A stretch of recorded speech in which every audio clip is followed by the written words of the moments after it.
Welcome to Season 3 of Rush of Fear podcast, where we chat all things Halloween Horror Nights, Universal Orlando's premier scare event.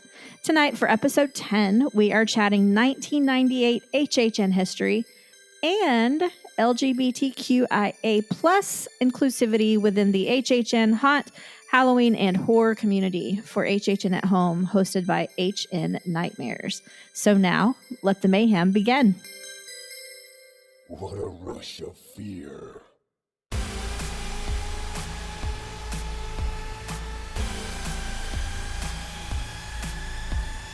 Hello, everybody.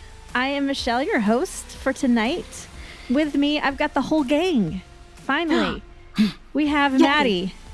Hi. Happy Pride. And Kenneth. It's me, the show's token straight person. Ally. We love him. Yes, we do. Awesome. I'm so glad to have us all together. And pretty soon we'll be in person all together, which is going to be fabulous. Can't wait. You know what? You just said pretty soon. And I was like, no, it's not. But I saw somebody the other day say that like Halloween Horror Nights is like 10 weeks away. Yeah. I don't even think a full 10 weeks away, is it? It was 10 weeks as of when they posted that tweet, which was on Friday. So, yeah, it is less than 10 weeks now. Yeah. Craziness. Wow. I mean, time goes totally by so fast lately because we're just all so busy. So time keeps on slipping. Heck yeah. Okay, it'll be here before we know it for sure. Well, and you know what? Less than 10 weeks away, and we still only have 2 house announcements. Hey, wow. We're ahead of schedule here. We're going to have a very busy 9.5 weeks ahead of us. It's all just going to drop at once. And like I said before, it'll be when I'm out of town or somebody's sick or something. Yeah. Inevitably. But for that's sure. Okay. We shall get through it. So because we still don't have any more announcements to talk about our current HHN, we are going to flash back and pick back up with our HHN history episodes just to keep you guys teased and going until we get some new stuff. Yay! So, 1998. I graduated in 1998, guys. I was 3. Okay. I was 8. So I was older. I was more mature. I feel like we do this every history episode. Oh. How old were you in 1998? 1998. Like I graduated high school. And that does not seem like that long ago to me, but good God. I mean, then you were like only like 10 years ahead of me. That's not too much. I guess so. Yeah. 8 versus 18. We're friends. Okay, good. I was a toddler. Glad we could seal the deal. Yeah. Oh my God. Kenneth, so why don't you pick us up with where we left off with our HHN history? Okay. Well, so yes, continuing on with our audio walkthrough of history of HHN and its past events, we have Halloween Horror Nights 8 Primal Scream. So HHN 8 probably had one of the most recognizable images pre-Icon days. In 1998, they decided to expand the fear by adding 2 pairs of houses that were interconnected. The last scream you'll ever hear just may be your own. It was once again located in Universal Studios, Florida, over 13 nights. Wow. From October 2nd to Halloween itself. And it was held from 7 until midnight on Sundays through Thursdays.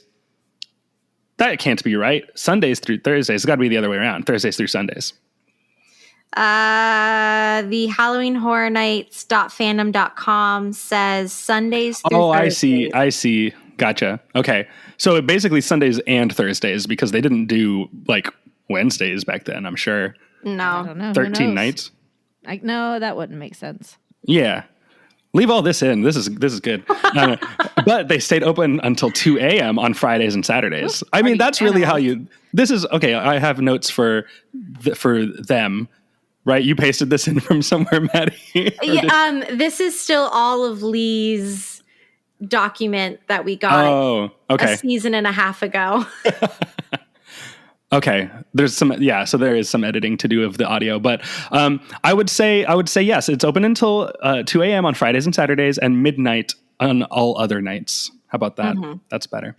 The price of a single admission ticket crept up again to $42 plus tax. Dang. Getting steep.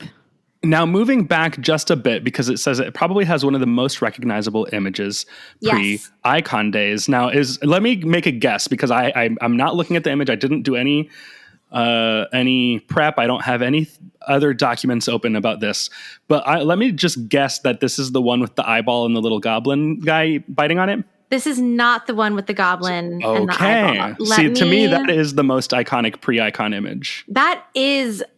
I think for me personally, that's the one that gives me the heebie-jeebies because eyeballs it's just a are great gross. Design. It's a good look, I just sent you the one that. Oh yeah. Yeah. So it's since we're not doing a very good job as a podcast, to give you a description, an audio description of what we're looking at. And we'll also post it on our social media like we usually do. This was one of the ones that was put on a shirt back in HHN 30 when they really... Was it? Because I don't have... Wait, maybe I do have this shirt. I have no idea. I have so many Horror Nights shirts. It was, but they updated it a little bit. So this is the one, the poster is...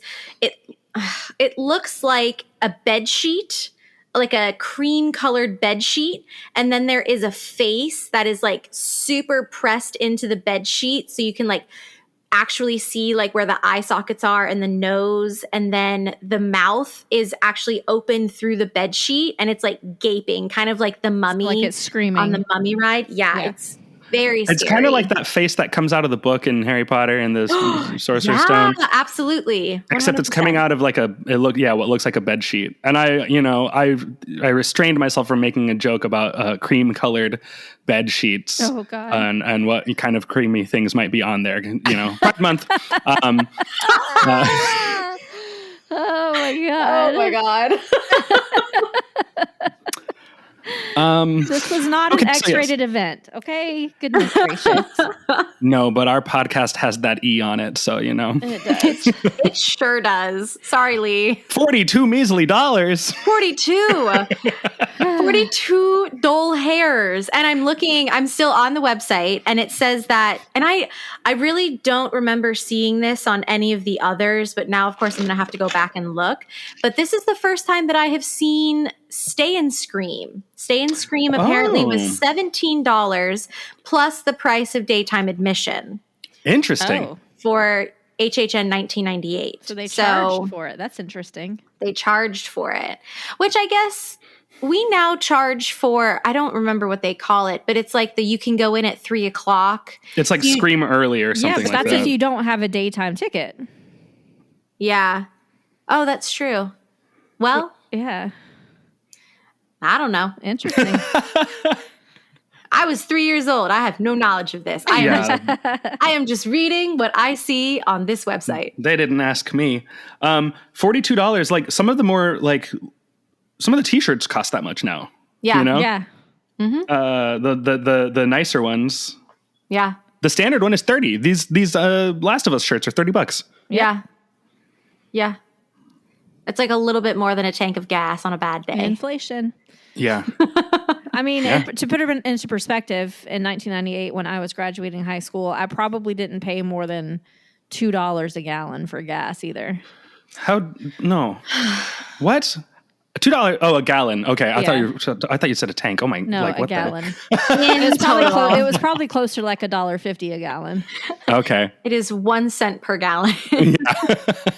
Back in my day, Because I remember even before just return it when you're done using it. Because before I was in high school and I had a go-kart, and all of my life revolved around earning money to buy gas for my go-kart. I could fill for $5. I could fill up a 5-gallon tank. So it was about $1 a gallon. Was this your main source of transportation? You go all over before town? High school. Oh, okay. before high school. So by the time I was in high school, it was probably up to like $1.50 or so. Was it an actual like go-kart? I'm confused. I'm going to need pictures, photographic evidence. Of me on my go-kart? Yeah. Yeah. What do you mean by go-kart? Because I'm thinking like Chuck E. Cheese go-kart.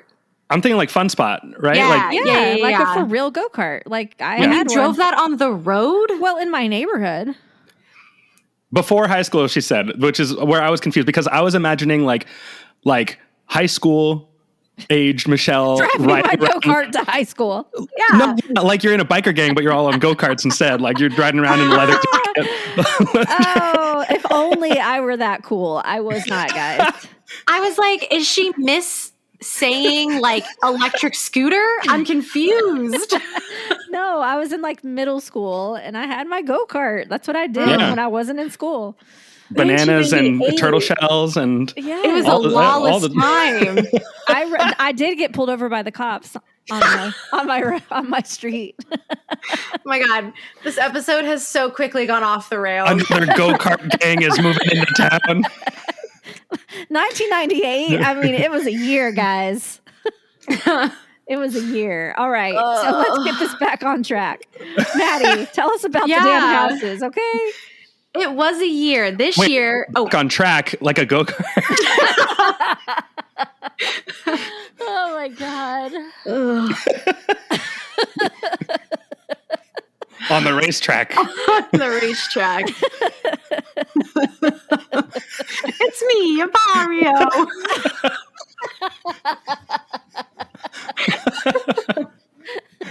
Oh no. All right. Anyways. Okay. There were 5 whole houses at this year's event. Holy moly. Let's talk about them. I have to stop and rest from all the walking. True. Yeah, nothing like the 10 that we have now. So the first one was called Hell's High. It was located at Nazarman's, and the description says, go on location to a dilapidated high school where a scary new slasher film is being shot. Unfortunately, when the director yelled cut, the film's villain took him literally. Now he's loose in the school and after you. So this would never be okay today. That is true. Yeah, true. Yeah, you wouldn't do it in a school anymore. Nope. Times have changed, definitely. Mm-mm. Times have in fact changed. This is like a house version of Lights, Camera, Action. It's basically the same thing. Yeah. Film set where the violence becomes real. That's a cool idea. I like it, though. I like it. I'm looking at the website. It says that you would go through the nurse's office, you'd go through the gym, you'd go through a bunch of different classrooms and the principal's office. I mean, it sounds cool. It's giving me the same vibe of Freaky. From last year, the Blumhouse film. I mean, that was all in a high school, but these pictures are pretty cool too. Some lockers, like a row of lockers, and the slasher pops out of the lockers. There's a picture of a lunch lady, a scary lunch lady trying to feed you a bowl full of bugs. That's fun. It looks like the slasher had hold on. The villain's name was Michael Krueger, a hybrid of Jason Voorhees, Freddy Krueger, and sharing the name with Michael Myers. So he has, in this image, he has a mask that's very similar to Jason Voorhees. He has the hand glove with all of the knives on it, like Freddy Krueger, and then he's holding like a hatchet. Interesting. Yeah. So that's fun and exciting. Yeah. That's pretty cool. Yeah, I like that one. I want to just say about Nazarman's, because I did go through a Nazarman's house at some point, but it was very early in my time at HHN, and I didn't know like house locations or like where things were and like how things worked. And I really wish I could like see now like how Nazerman's houses were set up. Because Yeah, because I cannot picture it. yeah, like I think about the houses I went in like my first 3 years of going to horror nights, and I just some of them I'm like, where was that? I have no idea like how we got to that house or where it was or like what structure it was inside. Right. So I'm very Nazerman's is a fascinating thing to me because it's just not used anymore, but it was as recently as I want to say like 2007. I did a Nazerman's house. Oh wow. But Nazerman's, I'm blanking. Nazerman's is like where the Auntie Anne's is in the park now, like in New York.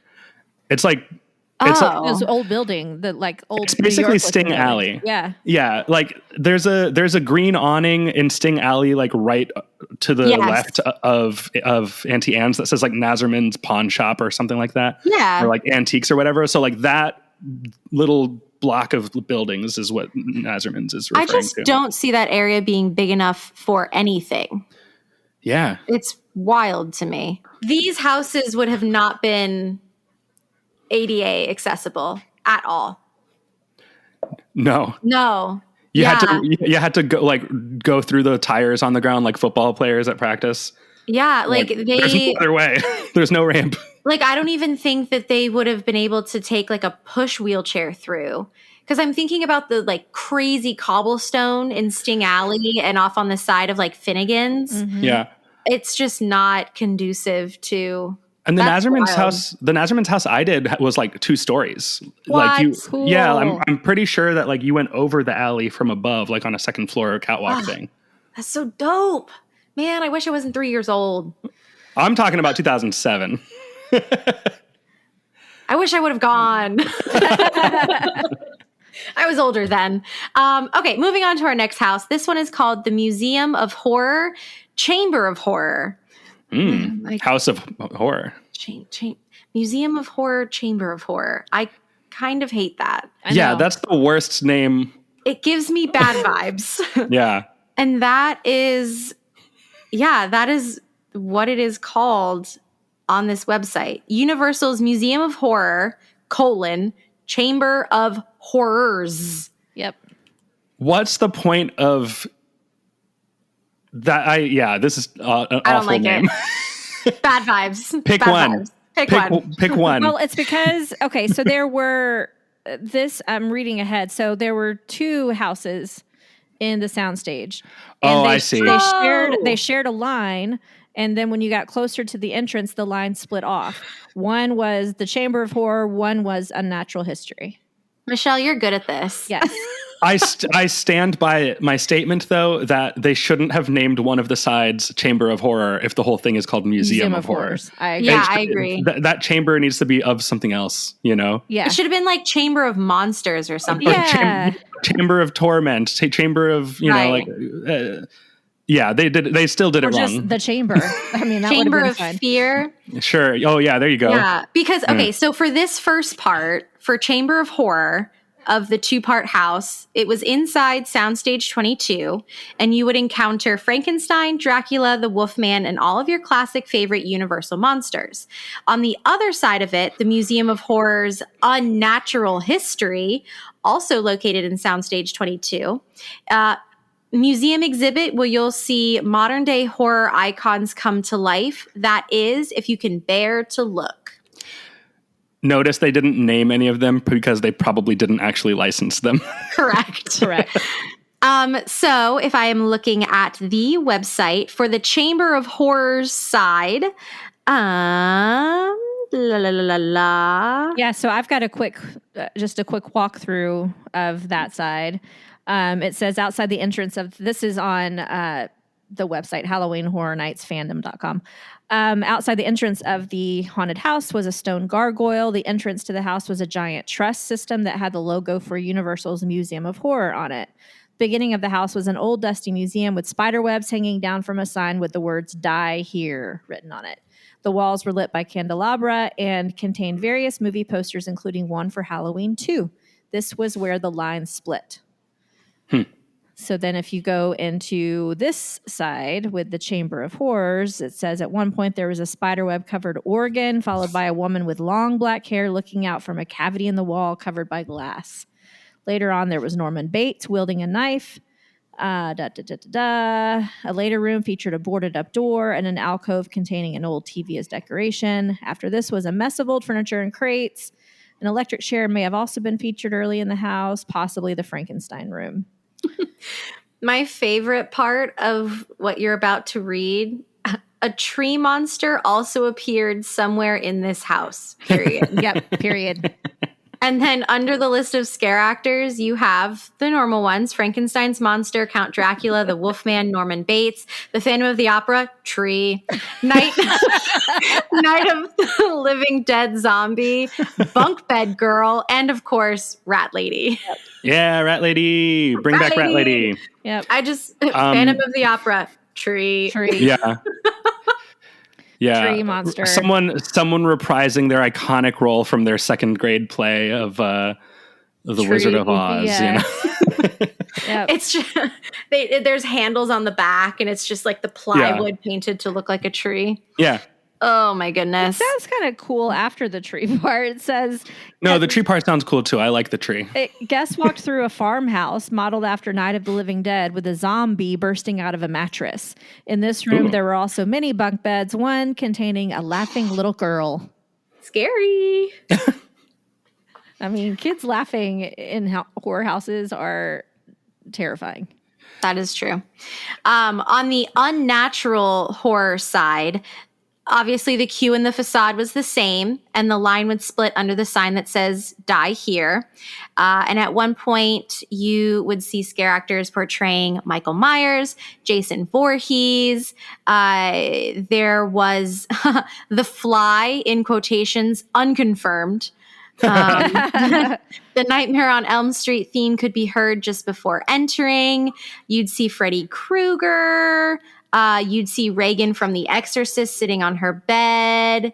La la la la la. You'd see characters from The Poltergeist featuring Carol Ann. A random child with a knife behind a fence. That was there too. There was a room with a hanging corpse, which is similar to a scene from the film Next. Oh, wait, no, what? Oh, I apparently don't know how to read English. From the movie The Omen is where there was a hanging corpse. Yes. Okay. The next sentence is, next a werewolf appeared. From An American Werewolf in London. You would see clips of the movie playing in the background. Later in the house, a man holding the handle of a weapon while maniacally laughing and wind howling can also be heard. This is so chaotic. Anyways, Jack Torrance from The Shining. Guests could hear Danny screaming Red Room. Guests could then enter the hedge maze from The Shining, where a scare actor disguised as a bush would scare the guests. Trees and bushes. Trees and bushes. Where was that in the house in HHN 27? I did not get scared by a bush in the Shining house. In the Shining house? But you probably did get scared by a bush in Dead Waters, because they definitely had ghillie suit scares there.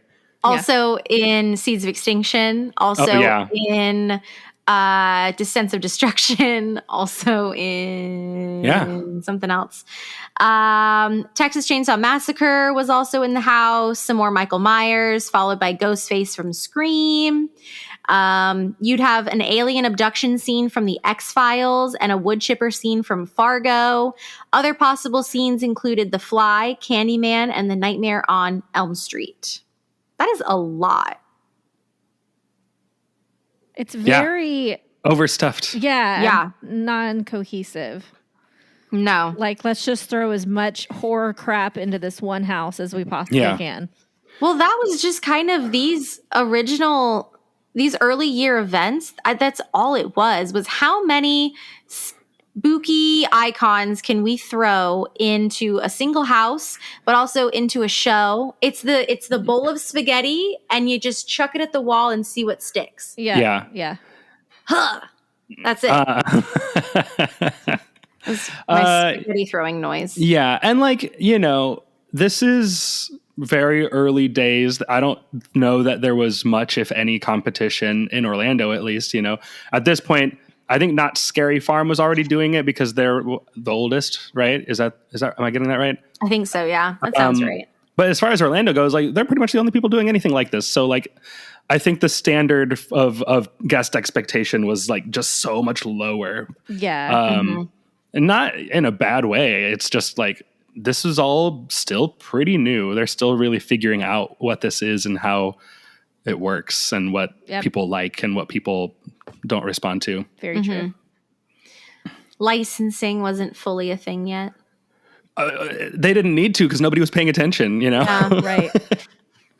The world wasn't as Sue happy back then either. Yeah, true. True. Well, there was that double-sided house. And our next double-sided house is the SS Frightanic, which after the events of last week into this week, this is just a little funny. Just a little bizarre. This is weird. It is. Ha ha ha. This Halloween Horror Nights 1998, this is insensitive. Yeah, come on. Lord, this is craziness. Crazy. Which is also interesting because I remember when we went to Hollow Scream, wasn't their house called SS Frightanic? Oh, was it? Was that the year? Kenneth, when was the cruise ship? Was that when you and I went, Kenneth, or was that last year? No, they had one last year, but was it called the Frightanic? The cruise ship was the second one. I think the first time it was a hotel, and I liked the hotel version better. Yes, we did like the hotel version better. Yeah. I don't know what the ship was called, though. I can't remember. Frightanic is like such low-hanging fruit, though. It seems very possible. It's the horror equivalent of Bodie McBoatface. So this house... yeah, of course, that thing that I'm very aware of. So this house came out a year after Titanic was released in the movies, in the theaters. So that was they're being topical. And this is actually supposed to be a kind of a parody house.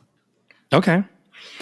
I want to say, which is like so jacked up. I mean, good Lord. I want to say Mike Aiello was in SS Frightanic. Wasn't he in like a washing machine? I think that was his first. I think his first role was like being in a washing machine in some house. But I feel very confident that he was the captain of the Frightanic. All right, someone tweet Mike Aiello and ask. I'll DM him. All right, sounds good. You're gonna slide into his DMs. Oh, I've been in there. He follows me, man. He follows me. I've been in there. I'm a regular. He was at the Family Ghouls, so like he's my fan. You know? Oh man. Oh my He's goodness. in your family. We don't have friends here. We have family. All right. Yeah. Let's read funny enough that I said that because this house was actually located in the earthquake queue. Yes. Funny. R.I.P. Also, too soon. Yeah. Too soon. So located in the earthquake queue, we had SS Frightanic. The first part of this house, so the one route that you could take was Carnage Crew, and the second route you could take was Fear in First Class. So in the Carnage Crew section, the description says, venture into the vessel's murky depths and meet a skeleton crew who will cater to your every need. And then on the side of Fear in the First Class, it says, explore the darkened staterooms and ballrooms haunted by the ghosts of former passengers. Also located in the earthquake queue. Okay. I mean, I'm on board. I'm on board for this idea, this concept, you know? It's just... It's just the timing is a little off for us right now. It's a little creepy. Yeah, it is. But like, yeah, it's a good concept. It's well, yeah, topical for the day because the movie was recent, right? And so there's some funny things about the description in this house that are crazy to me. So it says the house would take guests through the fancier areas of the ship. This is for the first class side. The house made it feel like the ship was moving on the ocean and tried to make guests feel seasick. Oh. Cool. It also had a few changes in elevation. After passing through the facade, guests would be in a reception area with a female scare actor in a summer dress standing in front of a desk. Guests either took the left path into Fear in first class, or they could take the right path into Carnage Crew House. That seasick thing, man. Did they not have that's people really cool. puking in here? That's wild. Yeah, so let's see. In the luggage area, guests would see another scare actor jumping out from behind a trunk. After passing a building called Harbor View, guests would be greeted with a giant ship with 2 skeletons reenacting the I'm King of the World scene from the Titanic movie. Oh my God, this is so jacked up. Reportedly, Hey, Jack, I'll never let go. There were floating dead bodies in the water on either side of the guests. Oh my God. Okay. Wait, so was there actually water in the house or was it like fake water? It says floating dead bodies in the water. Because I'm looking at the Carnage Crew side of the website. Yeah, I mean, yeah, it could have been like the Dead Man's pier, where there was no actual water there, but it looked like it. Guys, this actually might be like the most horrific house I could ever go in. Because one of my biggest fears is of drowning. Okay. So this next paragraph, one of the first rooms after guests entered the ship featured a crew member jumping out from behind a board. From there, the guests entered a wooden corridor with scattered furniture and large pieces of clothing hanging down from the ceiling. Windows also appeared in this corridor with bubbling water visible outside of them. Oh my God. Okay. The next room features a collapsed staircase and an undead barber jumping out of a barber shop holding a razor blade. What the hell? Okay. Classic cruise ship and Titanic imagery. Guests would then enter another long transition hallway featuring many windows. Like the windows and feeling like you're actually sinking, that would creep me out. I think I would need to bail. Well, Dead Man's Pier had that a little bit. We went into a sinking ship at the end of that. Yeah. It wasn't as... There was just that one kind of like screen behind the porthole. Yeah. That you were looking at like as you walked down the hallway. But it did still give the feel of you being underwater. And you walked down a ramp at the same time. Yeah. But the ramp wasn't moving, which is... No. One thing that I'm sure they learned their lesson after this house. That's wild though. It's crazy. And like only a year after the movie came out. Come on. What? Well, come on, what? I don't know. It's just it would never happen nowadays. It would never, ever, ever happen. What? Well, this was a parody house, so that's why it was like they weren't which is why it would the happen. movie. Yeah. Yeah, sure it would. Why wouldn't it?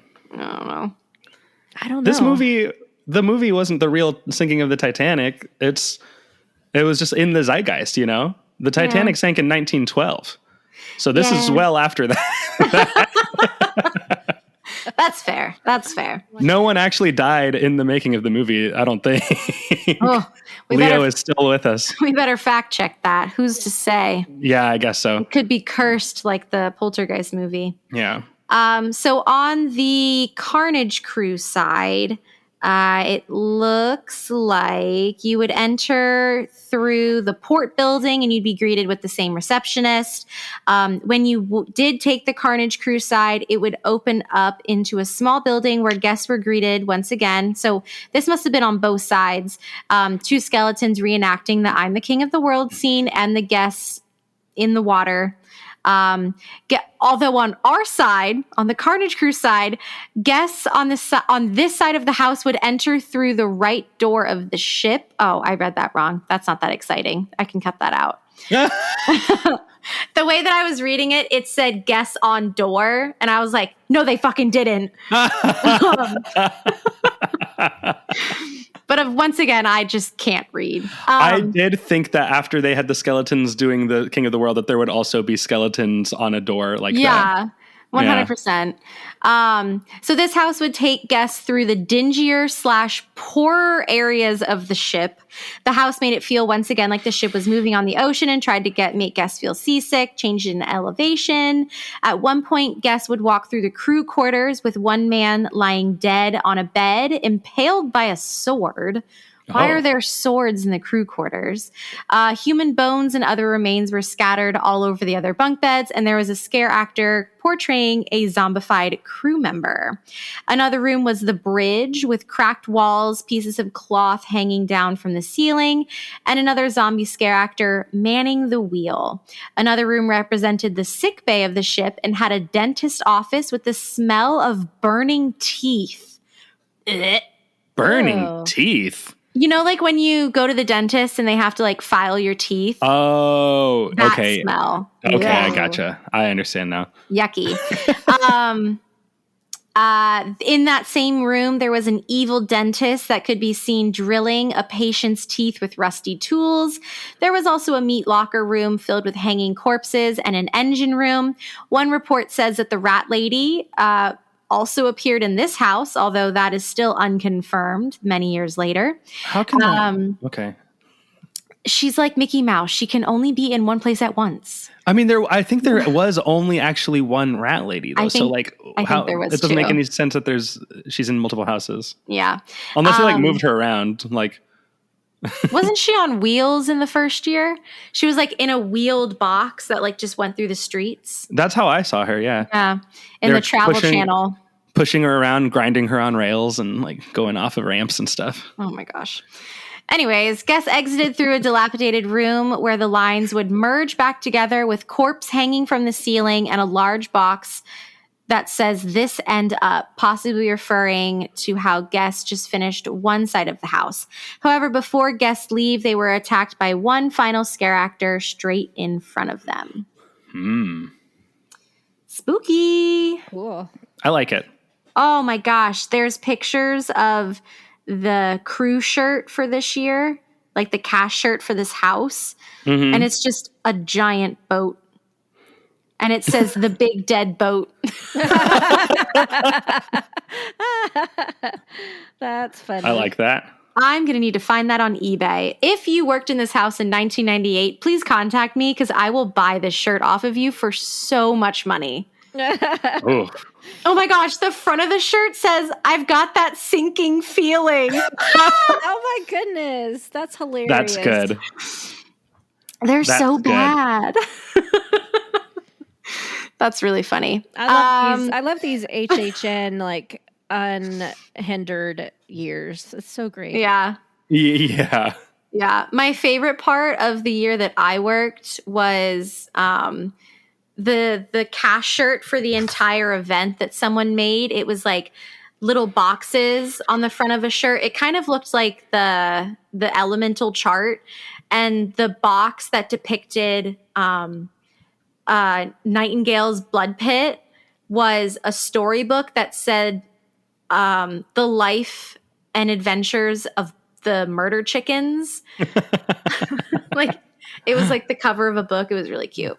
Yeah. So those were our 5 houses. Very exciting. No. Isn't there another one? No, the next this one is is a scare zone. Oh, I see. Our Of course. singular scare zone has returned to Amity once again. And Yeah. that's called Midway of the Bazaar. Once again, the only scare zone. Enter the world's most stupendous collection of horrifying sideshow acts and games of skill. Right. And to further that, on the website, it says, hurry, hurry, hurry, step right up and try your luck. Win a prize or lose your life. Enter the world's most stupendous collection of horrifying games of skill. Come one, come all. Win a prize and take it home to Mummy. Ha ha ha ha. Okay. So, I'm wondering, was this did they do actual games, or maybe they had little skits up with pretend people participating in games? I mean, it wasn't Amity, which had carnival games for real, so it might be. Maybe they set up fake ones along next to the real ones and had the little scenes playing out. Mm-hmm. That would be cool. Yeah, because this one didn't sound like it was just sideshow, just random. It sounded like they were doing actual games and stuff. Yeah. Yeah. Well, that's cool. Yeah. If it ain't broke, don't fix it. Midway of the Bazaar. I'd be down True. for seeing this be revived. I'm really surprised it hasn't been, honestly. Like it I know it's been back. I want to say maybe in Sweet 16 they brought it back, but like HHN 30 really, I like Midway of the Bazaar would have been a great throwback to include on a year like that, or 25. You know, That'd be so cool to see some sideshow acts and stuff again. I'd like that. Yeah. True. Yeah. All right, so let's move on to shows. So they had more shows back then than we do now, which is fine. They had Bill and Ted's Excellent Halloween Adventure. So sad that's gone. This one was on the Wild West stage. Party on. Bill and Ted are back in an all-new action-packed adventure through time, coming across the famous and infamous of pop culture. Mm-hmm.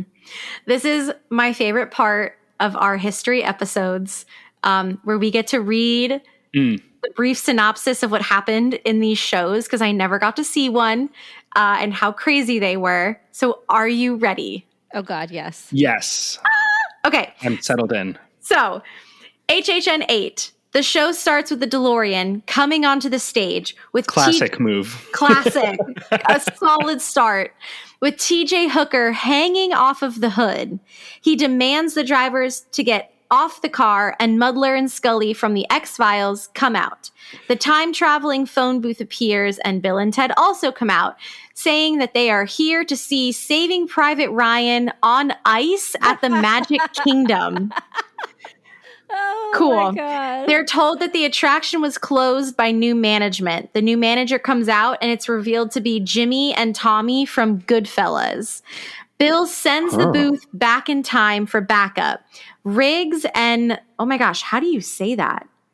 Murtaugh from Lethal Weapon and Zorro arrive. A gunfight ensues, and Jimmy and Tommy run into the phone booth and travel through time. Bill calls the phone booth back, and Jimmy and Tommy come out with even more bad guys, including Wah Sing Koo from Lethal Weapon, Michael Myers from Halloween, Juan Sanchez Villa Lobos Ramirez from Highlander. Riggs and Murtaugh fight Wah Sing Koo, throw him in the phone booth, but Tommy sneaks up behind him, hits them both on the head, while Jimmy throws them into the phone booth, sending them away with Wah Sing Koo.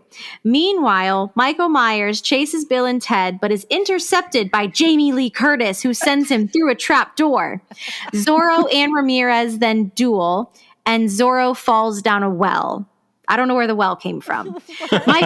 Michael Myers reappears, so Bill calls for backup, and John Steed and Emma Pell from the British TV show The Avengers appear.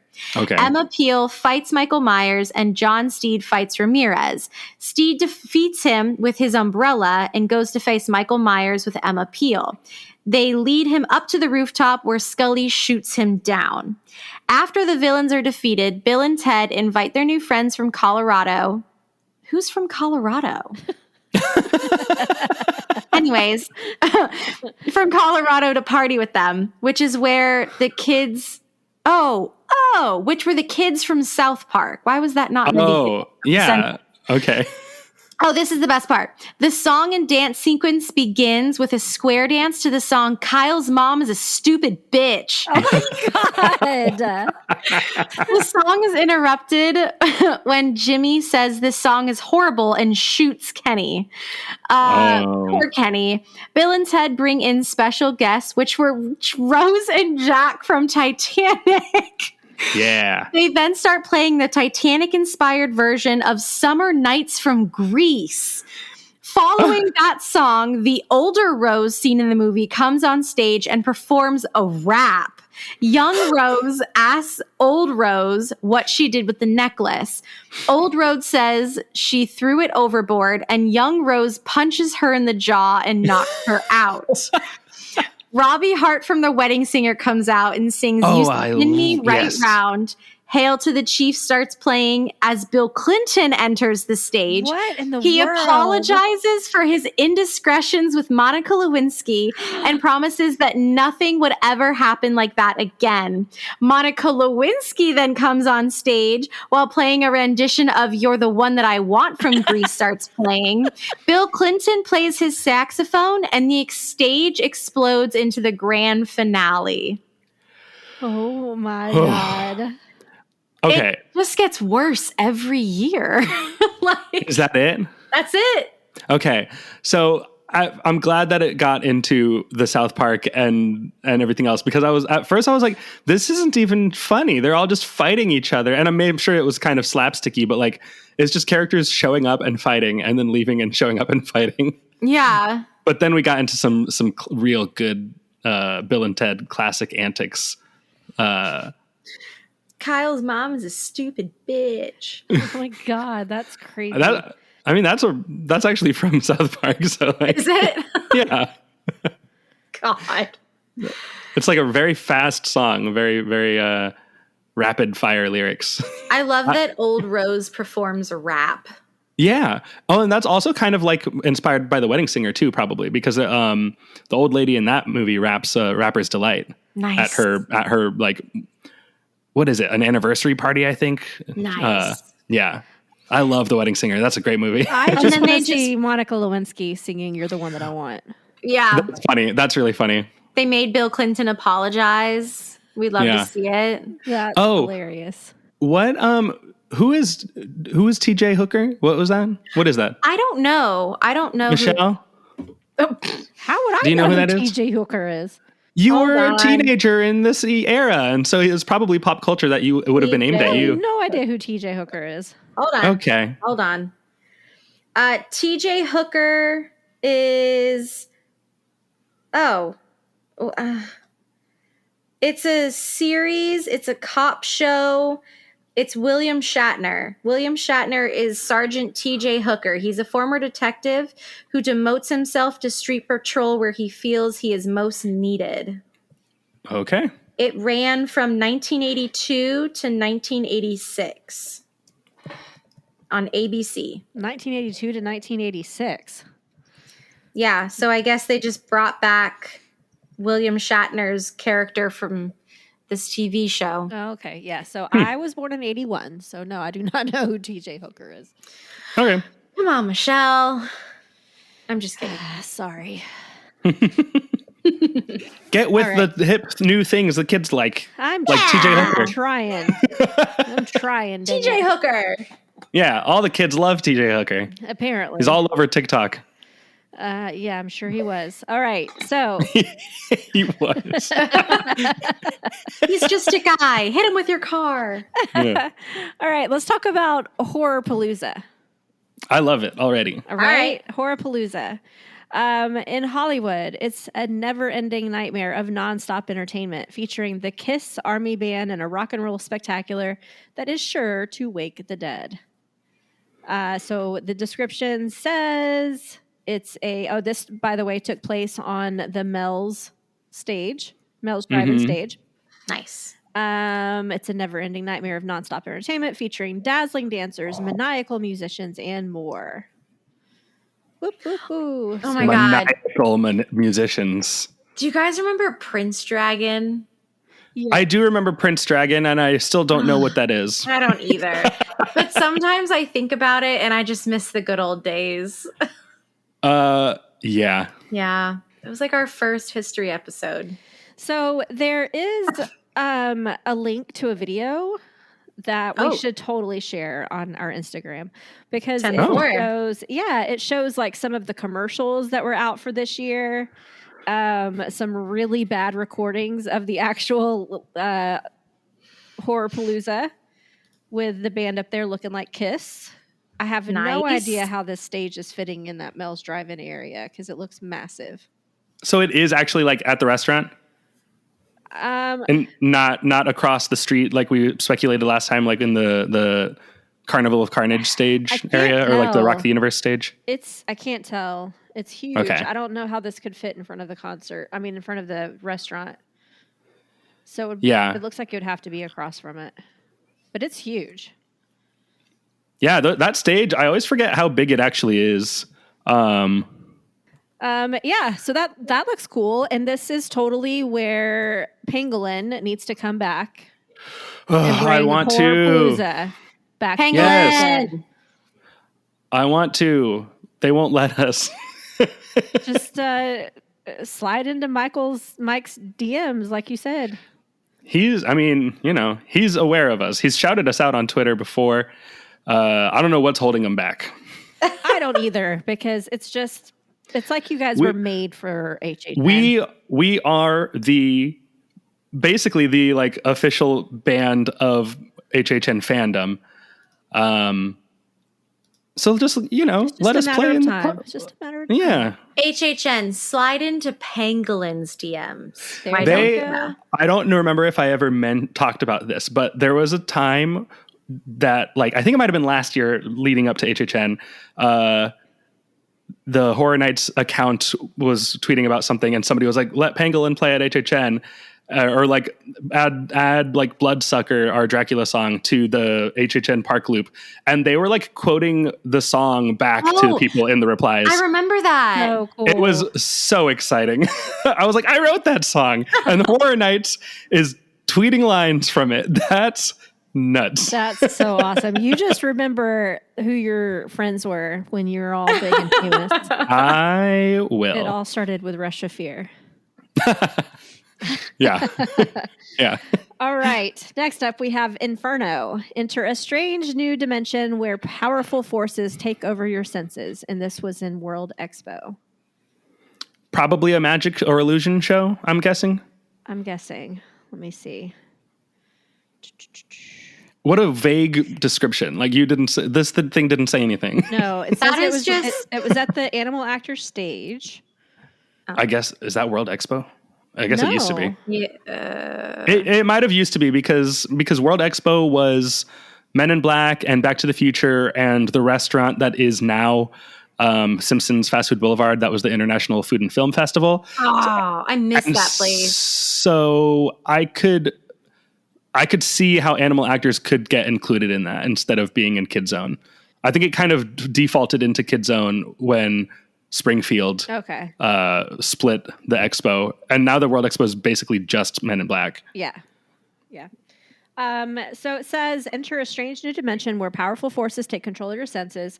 You won't believe your eyes and ears as you're drawn into a web of irresistible music, amazing dance, and astounding aerial feats that electrify your soul. The show had 3 shows per night. It was a Cirque du Soleil type show that had daredevils and acrobats. That's cool. I like that. Yep. And there's actually videos linked to this one too. So we're getting into the years where there's actual like footage, which is really cool. So we can start sharing more of this stuff on our feeds. Yay. Yeah. I'm on it. Yay. More for Maddy to do. Woohoo. Yay. I need a nap. Yes. So that's 3 shows. Our last show is a parade, Festival of the Dead parade. It's an entertainment offering. Right. It's an attraction. It's bigger and better than ever. Monsters, ghouls, and maniacs in a procession of horror and fun. And that, okay. Sorry. And let us not forget our plan to have our own Festival of the Dead parade at Horror Nights, where we walk from the gate, the health services Fast and Furious gate, all the way to the esoteric gate next to Horror Makeup Show, right? That's still a plan? Yes, absolutely. We just pick a day. We'll make an event on Twitter and Instagram, and we'll say, hey, everybody, Rush of Fear, Horror Nights parade, bring a tambourine, and that would be we'll meet here funny at 9 p.m. and then we'll make a parade. When did we? Kenneth, when were we talking about that? Was Michelle on that episode? I wasn't, but I'm down. Yeah. It was a history episode. Whenever we were talking about the parade previous time, I don't know. Can it be a I just know line? That would be sweet. Wait, this is you didn't hear about this, Michelle? No. This I don't think that she was on the episode.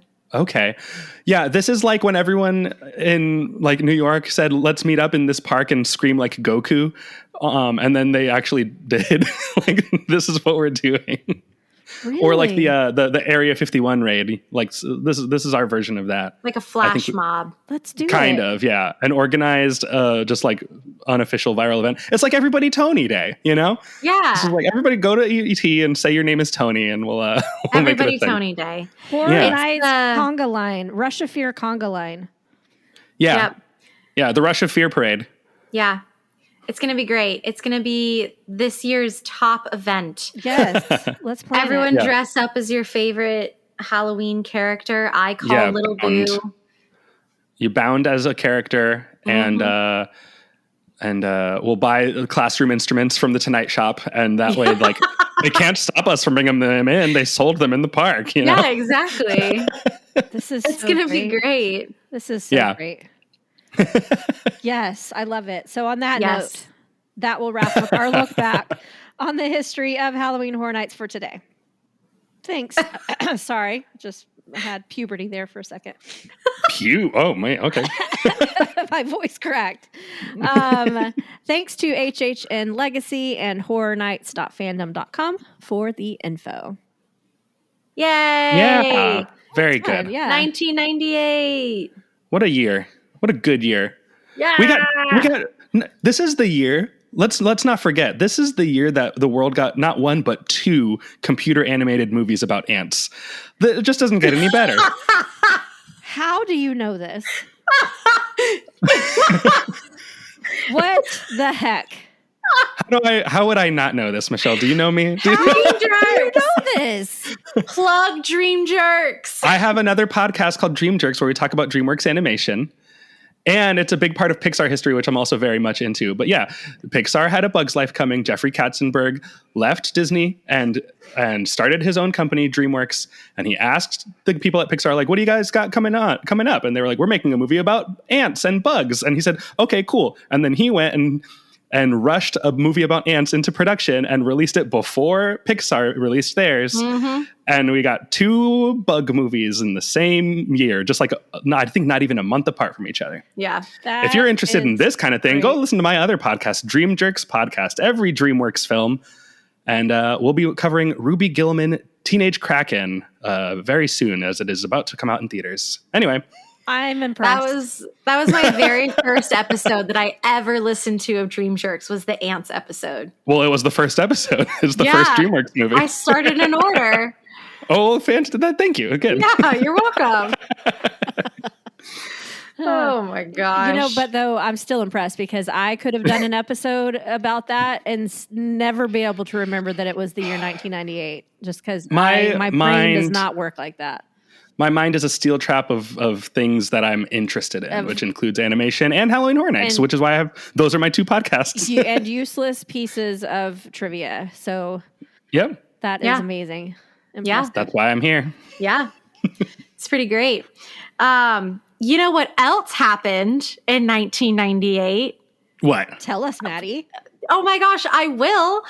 In 1998, the Trevor Project was founded. I know. Oh my gosh. And you might be wondering how the Trevor Project relates to what we're talking about, but I'll get into that in just a second. Let me tell you about the Trevor Project in general, though. So the Trevor Project is an American nonprofit organization founded once again in 1998. It's focused on suicide prevention efforts amongst the LGBTQIA plus community and questioning youth. They offer a toll-free phone number where confidential assistance is provided by trained counselors. Now, this relates to what we are talking about because it's HHN at Home month. So you guys may remember back in 2020, HNNightmares, our good friends who put out those beautiful spec maps and a lot of other fantastic media relating to the haunt community. In 2020, when HHN was canceled, they put on this single day event called HHN at Home, where we all logged on to our computers and we listened to our favorite podcasts as they released a bunch of different things in a schedule. The Unofficial Universal Orlando podcast had an episode that all of us were on where we talked about music that reminded us of HHN. And HNNightmares decided to bring it on back this year in the year of our Lord 2023. But this year, we are doing it for the entire month of June to celebrate Pride Month. And just like we did in 2020, the HNNightmares group has asked us to donate to the Trevor Project in their name. Now, as of this recording, Saturday, June 24th at 8:15 p.m., we have raised $758 towards the Trevor Project on the HNNightmares page, which is great. And we're almost towards our goal of $2,000 for the month of June. It's very exciting. Nice. So that's the HNNightmares Trevor Project fundraiser? It is. And it's going to be the linked. Specific one? Yes. It's going to be linked in our show notes. Because there were sorry, go ahead. You're good. It's been linked on all of our social media for the past couple of weeks as well, leading up to today's episode. So please donate if you are able. What were you going to say, Kenneth? Oh, just that there have been a few Trevor Project fundraisers going on, and a lot of them have made a lot of money. I know Alicia Stella had one on her show and Paige, the Orlando Park Stop, and they met their goal in a matter of hours, I think, or if not days, but like it was very quick, and I'm sure they're well above the goal at this point now too. Yeah. And talking about Alicia Stella, that kind of transitions us into our second kind of round of topic for today's episode, and that is talking about LGBTQIA plus inclusivity within the HHN community, the haunt community, the horror media community, the Halloween community. And Michelle, you have a little article about something that happened at Universal yesterday, I believe, right? That Alicia Stella attended. Yeah, I do. And just to talk as of recording. Just to talk about Universal in general and inclusivity. I was having a conversation with somebody just it was a reporter from Dateline. Oh. But we'll talk about that some other time. Okay. Okay.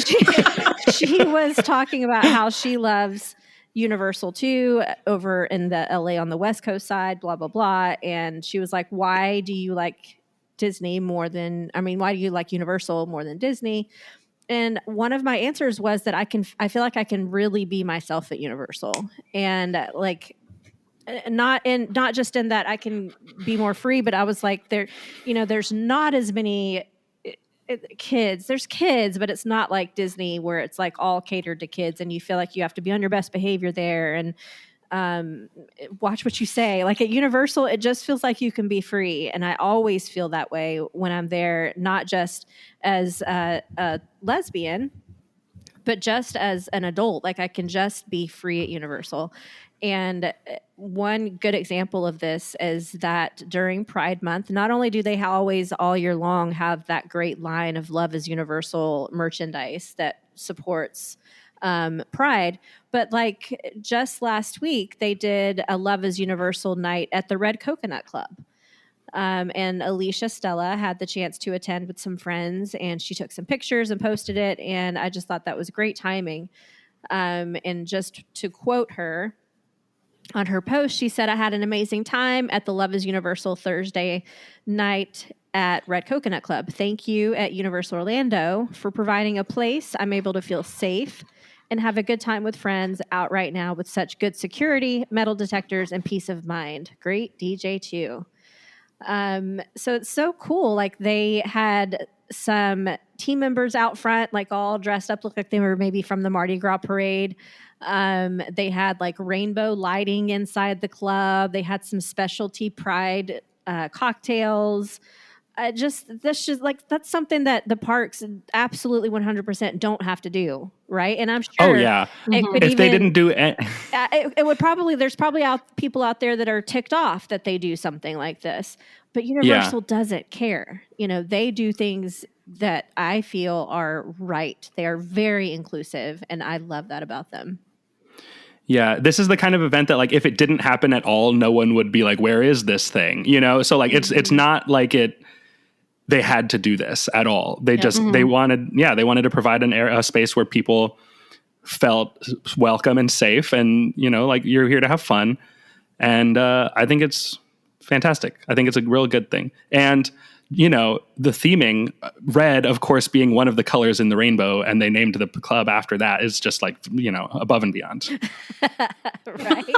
Yes, they did it all for us. Exactly. Yeah, I completely agree. And I just think that horror in general has always been very queer coded. It's something that the queer community has always felt kind of what's the word I'm looking for? Not ownership per se, but like, we've always just been very invested in horror media and kind of like the spooky Halloween time. And I really think that all just comes about from the idea of, for Halloween, like, you can be whoever you want to be. You know, you can dress up as whatever. No one's going to judge you for it. Exactly. You can dress up as whatever character you want to be. It does not matter. Like, you can just be yourself on this one night, and that's super exciting. But then horror in general, like the horror genre, has, like I said, kind of always been queer coded. And it's kind of always been controlled by the queer community. So queer directors were often the ones that were directing the horror films. Monsters and spooky things in general usually don't have a very set gender.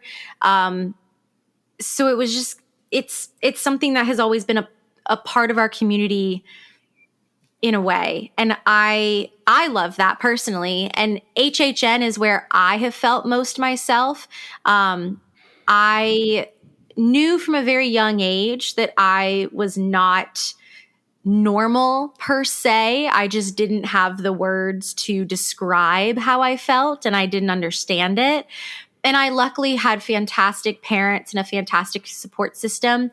And I was never fully like afraid to express how I felt. But it wasn't until I moved to Orlando and started going to Halloween Horror Nights my very first year, where I was like, wait a second, I can be exactly who I want to be when I am at this event. And it feels totally normal, completely normal. And so after my first year of HHN is when I came out, which, like, it sounds so silly to have that be like the capstone of me coming out of the closet as a queer person.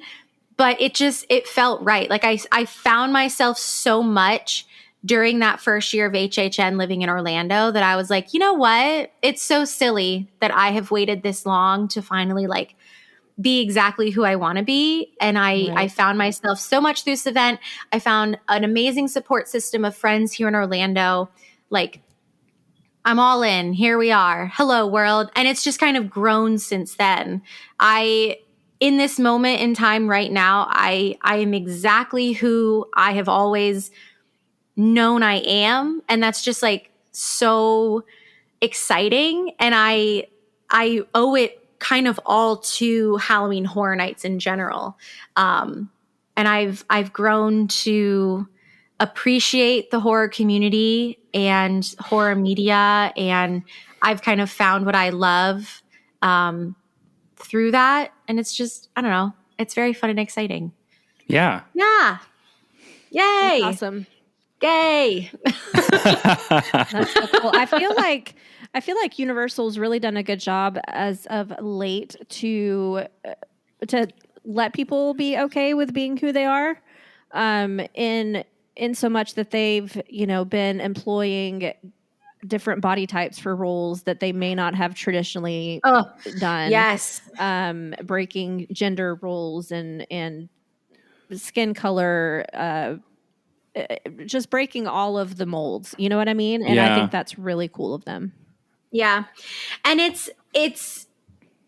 it may not be specifically relating to the LGBTQ community, but between Disney and Universal really becoming a lot more lax on their company, like, look guidelines, allowing tattoos to be more shown if they're appropriate, and allowing different colored nail polish than what they normally did, and allowing not crazy colored hair, but like two-toned hair, as long as it's still a natural color and things like that. We are slowly moving more towards a fully inclusive and diverse, like theme park company on the employee side.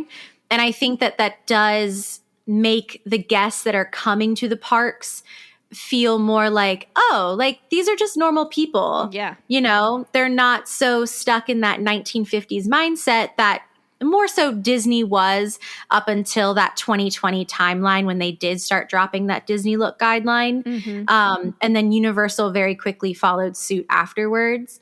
But it just makes you're able to go to work and feel more yourself, whether you are queer or not, or questioning. Like, you have the option of feeling yourself at your workplace, which is so incredibly important, because some people don't have that in their home life.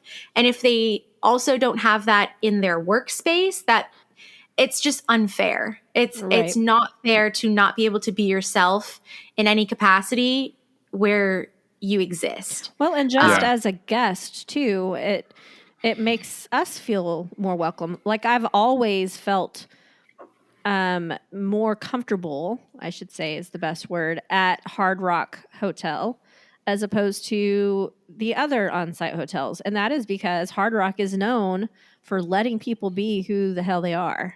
You know, you walk into that hotel and the people behind the desk may have nose rings and tattoo sleeves and red mohawk, and that's okay. Yeah. Yeah. And that's cool to me. I like that. And as a guest, that makes me comfortable and it makes me want to keep coming back. And so I have to give all the kudos to Universal, because they're doing things really well lately. Yeah. And along those lines too, like I think it's more of just like we don't care how it pairs up, but like that the Latin dance show that's in the New York area. Yes. Vamos. I know that like the couples in that show can be same sex, and like that's just good, like I feel like there are other places where like they would really have to stay to like no, like it has to be heterosexual, at least presenting couples in this show. But like that show, like if you go watch it, clearly like a lot of the time they have two guys dancing together, two girls dancing together, and sometimes it's like even like two guys and two girls are dancing together, and like they could have evenly distributed it to where it's like guy and girl every time, but like they just don't, and like it's cool, it's like it's such a small thing that like I'm sure makes a huge difference to some of the people watching who might be going through their own journey of self-discovery and self-realization, and maybe see something as simple as that and just be like, you know what, this is okay, and like there's nothing wrong with who I am and how I feel about things. Yeah, exactly. They also did that this year in the Mardi Gras parade as well. I noticed that only the two times that I saw the parade, but the showboat dancers were often paired up as, male presenting, female presenting, which was so cool to see. So along with the more size inclusivity in the Mardi Gras parade, they also had different pairings, which was just so fun, because that is not something that they had done in the couple of years that I'd seen it beforehand. And it's definitely something that is still not happening 20 minutes down I-4.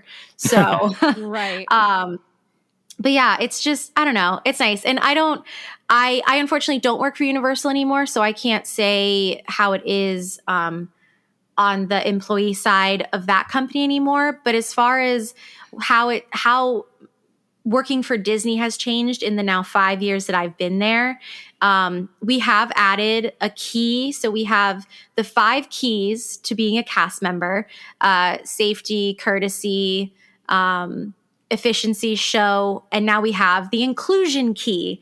So we're really focusing on diversity and inclusion within our company and within all of our properties within the Walt Disney Company. So as someone who is queer and who is on the diversity and inclusion team of my workplace area, we get to decorate our backstage areas based on whatever month the celebration is. So we had all of this information totally decked out in our backstage area, with all the information about Black History Month and like local Black businesses that you can be supporting during this month. And we do things for all the different heritage months and for disability awareness months and things like that. And so for this month, our backstage area is just completely decked out in rainbows and pride flags and information about every single community within the queer community. And it's just so nice. And like, we have an inclusion board, which has our pride flag that we identify with, and then our pronouns, which is also something that my area specifically, and I know Disney as a company has been really working hard on making sure people understand why using the proper pronouns for people is important. So I go by they, them. That is something that's a little bit newer within the past 1.5 to 2 years.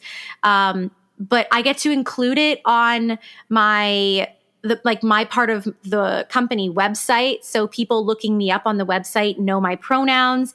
It's in my email signature as a coordinator now and as a trainer. And it's what my leadership team identifies me as, like when they're introducing me to other people in our area. And it's so nice because it's not something that would have happened within my company 2-3 years ago. Yeah. So in just that short period of time, they've made such a huge jump. And like, obviously there's still kinks to work out. And I'm sure that's how it is in all the other companies in our area. But just, it's the smallest things that you can see changing in such a large company that really make the difference. And it's very impressive too, considering what state you live in. Correct. Yeah. Unfortunately. And the fact that the governor is doing the exact opposite. Right.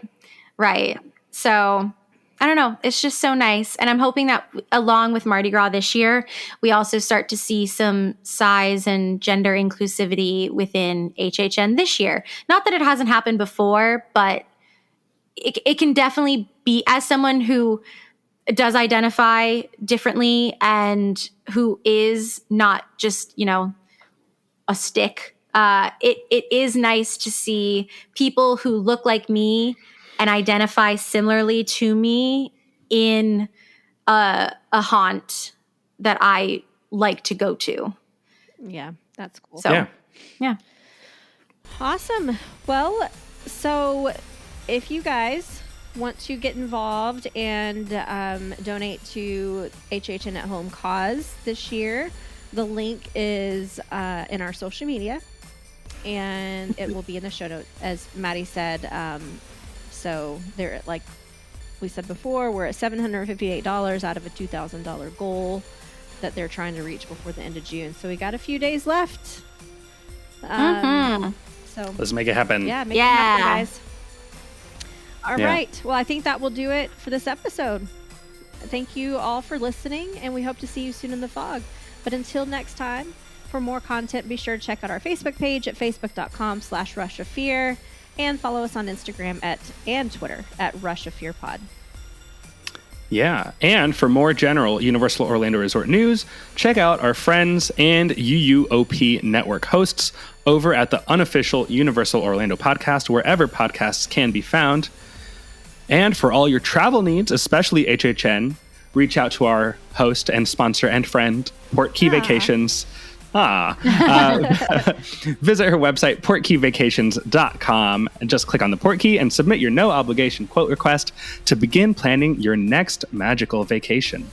Yeah, and we've talked about them a few times in this episode, but as always, be sure to check out Kenneth's band Pangolin wherever you listen to music online, and follow them on social media at PangolinFL. Also, be sure to follow the UUOP on TikTok at UUOPod, where you can find me, creating some things every so often when I have time in my busy schedule.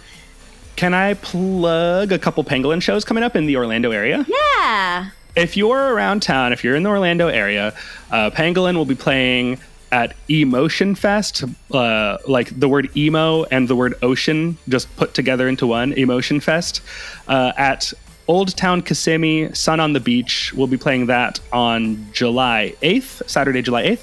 And we will be playing at Florida Underground Fest in the Mills 50 district of downtown Orlando. That festival is August 5th and 6th. I'm not sure which day we were playing, but it is a really good, fun 2-day punk and hardcore and all kinds of underground alternative rock stuff happening at 4 tiny venues on Mills Avenue. It is a blast. So that's August 5th and 6th. And of course, we're playing at the Fest in Gainesville Halloween weekend. And I don't believe we have announced what day we're playing, but I think that's coming up soon. So that's if you're not at HHN on Halloween weekend, you should be in Gainesville at the Fest. Listening to so many good bands. Less Than Jake, Guar. Remember when I talked about Guar on here, that like weird space band that like squirts blood all over the audience? Yeah. They're playing at Fest. We're playing the same festival as them. What? So, as well as like Thursday and Descendants and just like really legendary insane punk bands that our name is on the same poster as theirs. That's so cool. Very, very cool. So yes, that stuff is all coming up, and we're working on a new album actively. So be on the lookout for new music and stuff from Pangolin. Yay. And then as far as HHN at Home goes, like Michelle said, I'm going to be posting all of those links in our show notes for this episode. I'm also going to be continuing to repost it all on our Twitter and Instagram. But if you need any information or you need to quickly look back at all of the things you may have missed, whether it's artists that are doing giveaways or donations, things like that, or any of the previous like podcasts or just content pieces a part of HHN at Home, you can either search the hashtag HHN at Home on Twitter and Instagram, or you can just go to HNNightmares Twitter account, and they have everything in there that you might need to know. So yeah. And HHN at Home is the word at, not the at symbol. Yes. Because if it's an at symbol in a hashtag, I think just Twitter just dissolves. The internet breaks. Yeah. Excellent. Well, that was a fun episode, guys. Thanks for listening, everybody. The podcast has come to an end. Now get out. Bye. Bye.